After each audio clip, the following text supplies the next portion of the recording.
Hey guys, welcome to this video. We have a couple questions here that I want to cover, and these relate to dealing with debt collectors and sending dispute letters. So Sharon asked in the first question, if you've missed the window of the 30 days, can you still dispute? So what she's talking about is when you get the initial communication from the debt collector, this is what's called the 1692G notice.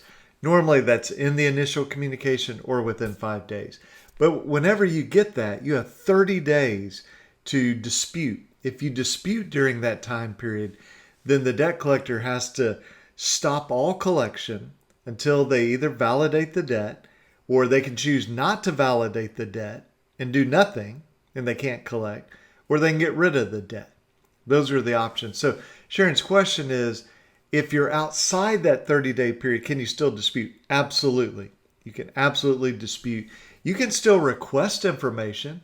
I would still request everything that you would if you were within that 30-day period. Technically, they don't have to give it to you, and they don't have to stop collection until they respond, but they generally will give it to you, at least some of what you asked for, if you explain why you need it. So, we often talk about, hey, give me the contract where this debt was formed. Give me the monthly statements from a zero balance all the way to whatever they say we owe. Okay. And so you can figure out, is it properly, do they put the proper charges, proper interest, proper late fees, that type of thing.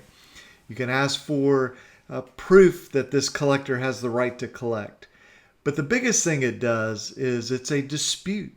And so when they update your credit report, if they're credit reporting, they have to mark it as disputed, or you can sue under Section 1692E8 of the Fair Debt Collection Practices Act, the FDCPA. So I would definitely still dispute.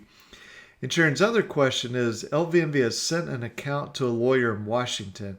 Can I still send LVNV a letter asking them to validate that they own the debt before being sued, or just wait for a lawsuit?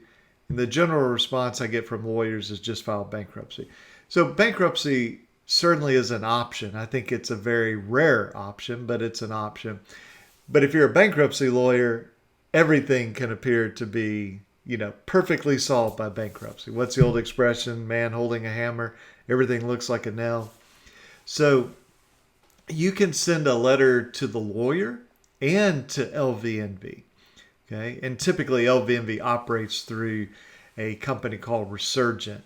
But if the letter you get says, hey, this is LVNV, I'd reach out directly to LVNV and reach out to the lawyer and dispute it, ask them your questions, ask what you're requesting, and that way you cover your bases. If you only send it to the lawyer, they may say, well, the lawyer didn't give it to us. I'm talking about LVNV. It's not really true under the law, but they could argue that. If you only send it to LVNV, the lawyer says, well, I didn't know LVNV did. So you just send it to both of them. That's what I would do. Just, pay for the certified mail, send it to both of them. And again, great questions. Thanks for asking those, and hope that's helpful. Okay, guys, have a good one. Bye-bye.